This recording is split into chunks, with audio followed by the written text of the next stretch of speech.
মানুষ ততক্ষণই আপনার যতক্ষণ পর্যন্ত আপনার চাইতে ভালো কোনো অপশন তার সামনে নেই। যেদিন সে আপনার চাইতে যোগ্য বা সামর্থ্যবান কাউকে পাবে, সেদিন আপনার বছরের পর বছর শ্রম আর ভালোবাসা এক নিমেষে গুরুত্বহীন হয়ে পড়বে। এটাই বর্তমান সময়ের মধ্যে সবচাইতে নির্মম সত্য। আসসালামু আলাইকুম এভরিওয়ান, সবাই কেমন আছো? আশা করি সবাই খুব ভালো আছো। আলহামদুলিল্লাহ আমিও ভালো আছি। তবে বৃষ্টি পড়লেই মনে হয় যে আবহাওয়াটা খুব ঠান্ডা থাকে, খুব ভালো থাকি। আর যখন রৌদ্র ওঠে, গরমের তাপ এত বেড়ে যায়, তখন আর মনে হয় যে আর ভালো থাকতে পারি না। তো যাই হোক, রান্নায় চলে আসলাম আজকে। অনেক অনেক রান্নার সাথে তোমাদের সাথে শেয়ার করব। অনেক দিন আগেরই ভিডিওটা, অনেকগুলি মাংস একসাথে রান্না করেছিলাম, সেই ভিডিওটাই আজকে আমি তোমাদের সাথে শেয়ার করব। অনেক সময় না গ্যালারিতে অনেক ভিডিও জমা থাকে, কিন্তু অনেক ভিডিও শেয়ার করা হয় না। তো ভাবলাম আজকে হাতের কাছে পেলাম, এই ভিডিওটাই না হয় শেয়ার করি। মাঝখান দিয়ে কিছু ভিডিও স্কিপ হয়ে গেছে। তো যাই হোক, আমি পেঁয়াজটা ফোড়ন দেওয়ার পরে পরিমাণ মতো কতটুকু মশলা দিয়েছিলাম সেটা আর আমি শেয়ার করতে পারিনি।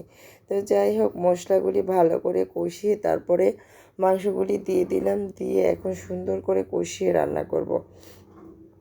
আসলে রান্না হচ্ছে একটা শিল্প আমি মনে করি, কারণ রান্নাটা না চাইলেই সবার হাতের মজা হয় না, আবার চাইলেই খুব সুন্দর করে পরিপাটি করে গুছিয়ে মজা করে রান্না করা যায় না।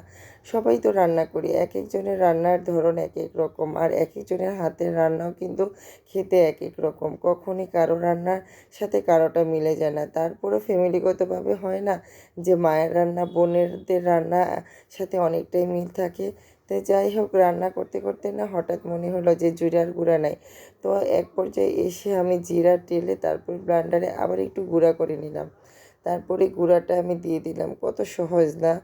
আগের দিনে দাদি নানি খালা মা চাচিরা কত কষ্ট করে শিলপাটায় বেটে ধনিয়া জিরা গুঁড়া করতো বা পেস্ট করে তারপরে রান্না করতো। আর এখন আমরা কত ডিজিটাল যুগে এসে কত অত্যাধুনিক হয়ে গেছি, তাই না? জিরার ধনিয়ার গুঁড়া নাই, সাথে সাথে একটু টেলে ব্লেন্ডারে গুঁড়া করে নিতে পারি। এতে কোনো পরিশ্রম, কোনো কষ্টই নেই।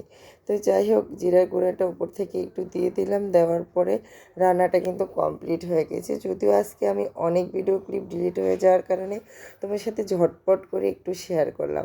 দেখো মাংসের কালারটা কত কত লোভনীয় হয়েছে, দেখতে কতটা সুন্দর লাগছে, আর খেতে তো বেশ ভালো লেগেছে। কারণ একসাথে অনেকগুলি মাংস রান্না করলে না এটা টেস্ট অনেক বেশি হয়। অল্প মাংস রান্না করলে অতটা টেস্ট হয় না, বেশি মাংস রান্না করলে টেস্টটা মনে হয় যে একটু বেশি হয়। তো যাই হোক, কালারটা অনেক অনেক লোভনীয়, খেতেও অনেক মজা হয়েছে।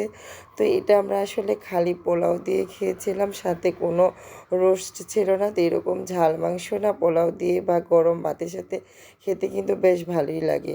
তারপরের দিন সকালবেলা ছিল মাংস দিয়ে, তারপরে ছিটা পিঠা বা ছিটা রুটি যেটাই বলি না কেন, এটা খেতে কিন্তু বেশ ভালো লাগে। এটা আমার বাবার পছন্দের খাবার।